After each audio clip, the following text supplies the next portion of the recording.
বলছে রাতের বেলা এমন কিছু মাখলুক বের হয় যাদেরকে তোমরা দেখো না।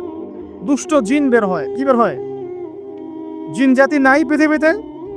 আল্লাহ পাক সূরা জিন নামে একটা গোটা সূরা নাজিল করেছেন, করেন নাই? হাফেজ আছে না এখানে মানুষ? কুল উহিয়া ইলাইয়া আন্নাহু ইসতামা নাফারুম মিনাল জিন্নি ওয়া ক্বালু ইন্না সামি'না কুরআনান আজাবা। জিনদের একটা দল কোরআন শুনে বলেছিল যে আমরা অদ্ভুত আজব একটা কোরআন শুনেছি। তারপর তারা গিয়ে তাদের কওমের কাছে ইসলামের দাওয়াত দেয়, ওই কওম ইসলাম কবুল করে। এটা নবী সাল্লাল্লাহু আলাইহি ওয়াসাল্লামের জীবনের সেই সময়কার ঘটনা, যখন নবীজি তায়েফ থেকে ফিরে আসছেন। তায়েফবাসী তাকে অত্যাচার করলো। তিনি নাখলা উপত্যকায় এসে নামাজ পড়ছেন, ওই নামাজের কেরাত শুনে জিনরা ইসলাম কবুল করেছে। তো সূরা জিনে আল্লাহ পাক এই কথা নাজিল করেছেন। তো আল্লাহ পাক যে বলছেন জিন জাতি আছে, আল্লাহ কি মিথ্যা কথা বলছেন? নাকি নাসা যখন বলে এলিয়েন আছে তখন ওইটা সত্য, আর আল্লাহ বলছেন জিন জাতি আছে এটা মিথ্যা? তা আমাদেরকে আবার নতুন করে মুসলমান হওয়া লাগবে এখন না? আমাদের কনসেপ্ট চেঞ্জ হয়ে গেছে। আবার দেখেন আল্লাহ পাক বলছেন সূরা জারিয়াতের 56 নম্বর আয়াতে, ওয়ামা খালাকতুল জিন্না ওয়াল ইনসা ইল্লা লিয়াবুদুন। আমি জিন আর মানুষকে শুধু আমার ইবাদত করার জন্যই সৃষ্টি করেছে। তাহলে দুটো জাতি পাওয়া গেল, জিন এবং মানুষ। জিন কিসের তৈরি? আগুনের তৈরি। মানুষ কিসের তৈরি? কাদামাটি। ফেরেশতা কিসের তৈরি? নূরের তৈরি। তো এই যে সৃষ্টির বৈচিত্র্য, এটা কার সৃষ্টি? তো সেই আল্লাহ পাকের জ্ঞান সবচেয়ে বেশি না আমার জ্ঞান সবচেয়ে বেশি? সে আল্লাহর পক্ষ থেকে যখন কোরআন এবং হাদিস নাজিল হবে, তা আমি অন্ধভাবে মানবো না? নাকি আমি আল্লাহকে চ্যালেঞ্জ করবো ইবলিসের মতো? ইবলিস আল্লাহকে চ্যালেঞ্জ করছে না, খালাকতানি মিন নার ওয়া খালাকতাহু মিন তিন। আমি কেন আদমকে সিজদা করতে যাব? আমি কেন আদমকে সিজদা করতে যাব? আপনি আদমকে সৃষ্টি করেছেন মাটি দিয়ে, আমাকে সৃষ্টি করেছেন আগুন দিয়ে। তাহলে আমি আদমের চাইতে সুপিরিয়র, আমি আদমের চাইতে সেরা। তা আমি কেন ওকে সিজদা করতে যাব? ইবলিস আল্লাহকে চ্যালেঞ্জ করলো না? এখন আমরা যারা আল্লাহকে চ্যালেঞ্জ করছি, এখন এই বিশ্বে যারা আল্লাহকে চ্যালেঞ্জ করছে, কোরআনকে চ্যালেঞ্জ করছে, হাদিসকে চ্যালেঞ্জ করছে, এরা কি আল্লাহর অনুগত বান্দা না ইবলিসের এজেন্ট? এরা এই চ্যালেঞ্জিং ফিলোসফিটা পেল কোথা থেকে? ওই ইবলিস থেকে। ইবলিস থেকে এই ফিলোসফি এসেছে। আর ইবলিস তো এখনো মরে যায় নাই, মরে গেছে, বরং সে এখন প্রবীণ বয়স্ক হয়ে গেছে। তার অভিজ্ঞতা এখন অনেক বেশি। তার অভিজ্ঞতা কি বেশি? দেখবেন ইবলিস সবার আগে আদম সন্তানের গা থেকে কাপড় খুলে ফেলেছিল, জানেন? আপনাকে দেখাচ্ছি, সূরা আরফ পড়েন। সূরা আরফের মধ্যে আল্লাহ পাক বলছেন, ইয়া বানি আদম, হে আদম সন্তান, লা ইয়াফতিনান্নাকুমুশ শাইতান, হে আদমের সন্তানরা তোমরা শুনে রাখো, শয়তান ইবলিস যেন তোমাদেরকে ফিতনায় ফেলতে না পারে। কে বলছেন? আল্লাহ। কিরকম ফিতনা?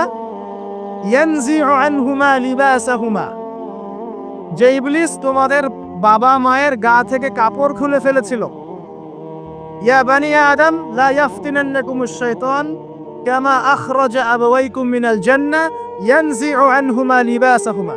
আল্লাহ পাক বলছেন, হে আদমের সন্তানরা, তোমরা সতর্ক থেকো, ইবলিস যেন তোমাদেরকে ফিতনায় ফেলতে না পারে, যেমন করে সে তোমাদের বাবা এবং মাকে জান্নাত থেকে বের করে দিয়েছিল এবং তাদের গায়ের কাপড় খুলে ফেলেছে। কখন কাপড় খুলে গেছে জানেন? যখন ওই যে গাছের কাছে তারা চলে গেলেন, ওই যে এই গাছের কাছে যেও না, ওয়ালা তাকরাবা হাদিহিশ শাজারা, তোমরা এই গাছের কাছে যেও না। যখনই তারা গাছের কাছে গেলেন, ফল খেলেন, সাথে সাথে গায়ের কাপড় খুলে পড়ে গেছে। এর আগ পর্যন্ত দুজন জানতেন না কার লজ্জাস্থান কেমন। এই ঘটনার পর একে অপরের লজ্জাস্থান উন্মুক্ত হয়ে যায়। তারপর তারা জান্নাতের পাতাগুলো ছিঁড়ে ছিঁড়ে লজ্জাস্থান ঢাকতে লাগলেন। তাহলে ইবলিস আমাদের পিতামাতাকে প্রতারিত করে ধোকায় ফেলে গা থেকে কাপড় খুলে ফেলেছে না? কথা কি বুঝতে পারছেন? এটাই আল্লাহ পাক বলছেন, তোমাদের কাপড় যেন তারা খুলতে না পারে, তোমাদেরকে যেন হে আদম সন্তান ইবলিস ফিতনায় ফেলতে না পারে। তাহলে এখন আপনি বলেন, এই বিংশ শতাব্দীতে এসে, একবিংশ শতাব্দীতে এসে যারা মুসলিমদের গা থেকে কাপড় খুলে ফেলতে চায়, এরা কার এজেন্ট? এরা কার এজেন্ডা বাস্তবায়ন করছে? প্রমাণ হিসেবে কি আমি নিজের মন গড়া কথা বললাম, না কোরআন থেকে দলিল দিলাম? কোন সূরা? সূরা আরাফ এর প্রথম 3টা পৃষ্ঠা পড়েন, ডিটেইলস লেখা আছে।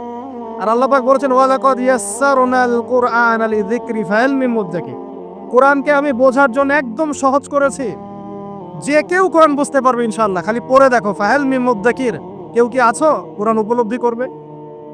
তো কোরআন বুঝতে হবে স্বচ্ছ মন নিয়ে, বিরোধিতা করার মন নিয়ে যদি কোরআন বুঝতে চান তাহলে আপনি বিভ্রান্ত হয়ে যাবেন। স্বচ্ছ মন নিয়ে একটা কলবুন সালিম নিয়ে আত্মসমর্পণের নিয়াতে আপনাকে কোরআন বুঝতে হবে, দেখবেন আল্লাহ আপনাকে হেদায়েত দিবেন ইনশাআল্লাহ। আল্লাহ পাক আমাদের সবাইকে কোরআন বোঝার তৌফিক দান করুন। তো যেটা বলছিলাম প্রিয় ভাইরা, রাতের বেলা এই সব প্রাণী বের হয়, নবী সাল্লাল্লাহু আলাইহি ওয়াসাল্লাম বলেছেন, অতএব আপনাদের বাচ্চা যারা আছে এদেরকে সন্ধ্যাবেলায় বাইরে ছেড়ে দিবেন না। এখন কিন্তু প্রচুর ঘটনা ঘটছে, প্রচুর জিনঘটিত ঘটনা ঘটছে, রুকিয়া করাতে হচ্ছে, জাদু টোনা করা হচ্ছে, বান টোনা করা হচ্ছে না?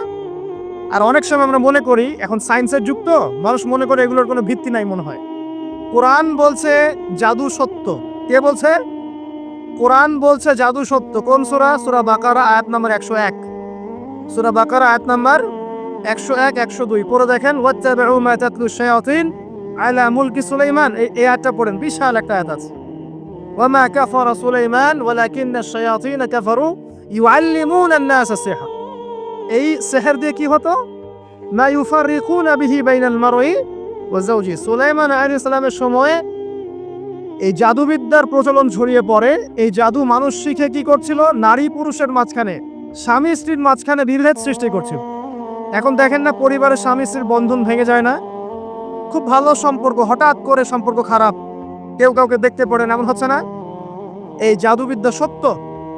এবং এখনকার অনেক ভণ্ড যে কবিরাজগুলো বের হয়েছে, এরা জিনকে তাবে করে নিয়ে এই জিনদের মধ্য দিয়ে মানুষের মধ্যে জাদু ছড়িয়ে দিয়েছে, এবং এর ফলশ্রুতিতে বহু পরিবার ধ্বংস হয়ে যাচ্ছে। এই জাদুবিদ্যা সত্য। রাতের বেলা ঘুমানোর সময়ও আয়াতুল কুরসি তেলাওয়াত করতে হয়। এই হাদিসের রাবি হচ্ছেন আবু হুরায়রা রাদিয়াল্লাহু তাআলা আনহু, যাকে নবী সাল্লাল্লাহু আলাইহি ওয়াসাল্লাম গনিমতের মাল পাহারা দেওয়ার দায়িত্ব দিয়েছিলেন। তো প্রথম রাতে আবু হুরায়রা রাদিয়াল্লাহু আনহু লক্ষ্য করলেন যে মাল চুরি করার জন্য একজন এসেছে। তিনি চোরকে ধরলেন। চোর খুব অনুনয় বিনয় করলো যে আমার অবস্থা খুব খারাপ, খুব দরিদ্র, আমাকে ছেড়ে দাও। আবু হুরায়রা রাদিয়াল্লাহু আনহু তাকে ছেড়ে দিলেন। পরের রাতে সেই চোর আরও একবার আসলো, তিনি আবার তাকে ধরলেন, আবারও ছেড়ে দিলেন। তৃতীয় রাতে তিনি তাকে ধরলেন এবং বললেন, এবার তোমাকে আমি ছাড়বো না। তখন সেই ব্যক্তি, বিখ্যাত সাহাবী আবু হুরায়রা রাদিয়াল্লাহু আনহুকে বলছেন যে আমি তোমাকে বিশেষ একটা আমল শিখিয়ে দিব, যে আমলটা করলে পরে রাতের বেলা শয়তান তোমার নিকটবর্তী হবে না। তো আবু হুরায়রা রাদিয়াল্লাহু আনহু বলছেন, কি সেই আমল? শিখিয়ে দাও, যদি শিখিয়ে দাও তাহলে ছেড়ে দেব তোমাকে। তখন সেই ব্যক্তি বলছে যে রাতের বেলা কেউ যদি আয়াতুল কুরসি তেলাওয়াত করে ঘুমানোর সময়, সেই ব্যক্তির ধার কাছেও শয়তান আসবে না ইনশাআল্লাহ, এবং আল্লাহ পাকের পক্ষ থেকে একজন ফেরেশতা তাকে পাহারা দিবে ইনশাআল্লাহ। তো রাসূলুল্লাহ সাল্লাল্লাহু আলাইহি ওয়াসাল্লাম পরের দিন ফজরের নামাজে আবু হুরায়রা রাদিয়াল্লাহু আনহুকে দেখে মুচকি মুচকি হাসছেন যে তোমার রাতের সাথীর কি খবর? কারণ ওহীর মাধ্যমে নবী সাল্লাল্লাহু আলাইহি ওয়াসাল্লাম আগেই জেনেছেন কি হয়েছে গত রাতে। এটাই আল্লাহ পাকের ওয়াহী, যেটা কোনো বিজ্ঞান যুক্তি দর্শনের ব্যাখ্যায় আসবে না। আসবে না। তো আবু হুরায়রা রাদিয়াল্লাহু আনহু বলছেন যে আমি তো ইয়া রাসূলুল্লাহ তাকে ছেড়ে দিয়েছিলাম, পরে আবার এসেছে, আবার ধরেছি, আবার ছেড়ে দিয়েছে, আবার এসেছে। এবার ছাড়বো না পণ করেছিলাম, কিন্তু এবার সে আমাকে একটা আমল শিখিয়ে দিয়েছিল, তো এই আমল শেখানোর বদৌলতে আমি ওকে ছেড়ে দিয়েছি। কি আমল? রাতের বেলা আয়াতুল কুরসি তেলাওয়াত করলে শয়তান নিকটবর্তী হবে না, এবং রাতের বেলা একজন ফেরেশতা আল্লাহর পক্ষ থেকে ওই ব্যক্তিকে পাহারা দিবে ইনশাআল্লাহ। তো রাসূলুল্লাহ সাল্লাল্লাহু আলাইহি ওয়াসাল্লাম বলছেন এই কথা শুনে যে তোমার কাছে এসেছিল সে হচ্ছে ইবলিস, শয়তান। সে যতগুলো কথা বলে তার বেশিরভাগ কথাই সে মিথ্যা বলে, তবে এই কথাটা সে সত্য বলেছে। তার মানে আয়াতুল কুরসির ফজিলত কে জানিয়ে দিল? তাহলে জ্ঞান যদি সত্য হয়, জ্ঞানটা যদি সত্য হয়, মানে আল্লাহ এবং তার রাসূলের দলিল থাকে সেখানে, তো সেই সত্য জ্ঞানটা নেয়ার ব্যাপারে কোনো প্রতিবন্ধকতা থাকবে না। যে কোনো ব্যক্তি এমন কোনো কথা বলুক যেটা কোরআন এবং সুন্নাহর সাথে মিলে গেছে, এই কথা নিতে কি কোনো আপত্তি আছে? নাই। আর যে কোনো ব্যক্তি যত বড় আলেম হোক আর স্কলার হোক আর বুদ্ধিজীবী হোক না কেন, তার কথা যদি কোরআন সুন্নাহর সাথে না মেলে সেই কথাকে আমরা গ্রহণ করব? এই সহজ কথাটা মেনে নিলে কিন্তু মুসলিমদের মাঝে কোনো ইখতিলাফ থাকে না। তারপরেও হয়তো কিছু মতপার্থক্য থাকবে, সেটা ইসলামের সৌন্দর্য, সেটা ইসলামের সৌন্দর্য। যেমন আপনি ফজরের আগে বেতরের নামাজ পড়ছেন, তাহাজ্জুদের নামাজ পড়ে বেতরের নামাজ পড়ছেন, তারপরে 2 রাকাত সুন্নত পড়ছেন, তারপরে ফরজ পড়ছেন, ঠিক আছে? এই আমলটা নবী সাল্লাল্লাহু আলাইহি ওয়াসাল্লাম কর্তৃক স্বীকৃত এবং সুন্নাহ। এখন কেউ যদি ঘুমানোর আগেই বেতের নামাজ পড়ে ফেলে, ঘুমানোর আগেই সে বেতের নামাজ পড়ে ফেলে, শেষ রাত্রে যদি নফল নামাজ পড়ার সুযোগ হয় পড়লো, পরে সুন্নত পড়ে ফজরের 2 রাকাত ফরজ পড়লো, তার আমল কি বাতিল? তো বেতনের নামাজ ঘুমানোর আগে পড়লেও চলে, শেষ রাত্রে পড়লেও চলে। ইসলামের এটা সৌন্দর্য না? সৌন্দর্য। মনে করেন যে আপনি জোহরের আগে, ফরজ নামাজের আগে 4 রাকাত সুন্নত পড়লেন, পড়েন না? আচ্ছা, এটা হাদিস থেকে প্রমাণিত তো? আচ্ছা, কেউ যদি 2 রাকাত সুন্নত পড়ে হবে না? হবে না? এটার হাদিস নাই? আচ্ছা, তাহলে এটা সৌন্দর্য না? এটা সৌন্দর্য। কখন এটা আমল করলেন, কখন ওইটা আমল করলেন। আচ্ছা, এরকম বলতে গেলে রাত শেষ হয়ে যাবে আসলে। মানে অসংখ্য আমল আছে যেগুলো ইসলামের সৌন্দর্য। রাসূলুল্লাহ সাল্লাল্লাহু আলাইহি ওয়াসাল্লাম সাহাবায়ে কেরামের যুগে এভাবেই সাহাবীরা আমল করেছে। আর এখন কি হয়েছে, আমরা ওই যে হাতির 7 কান আর হাতি দেখার গল্প আছে না?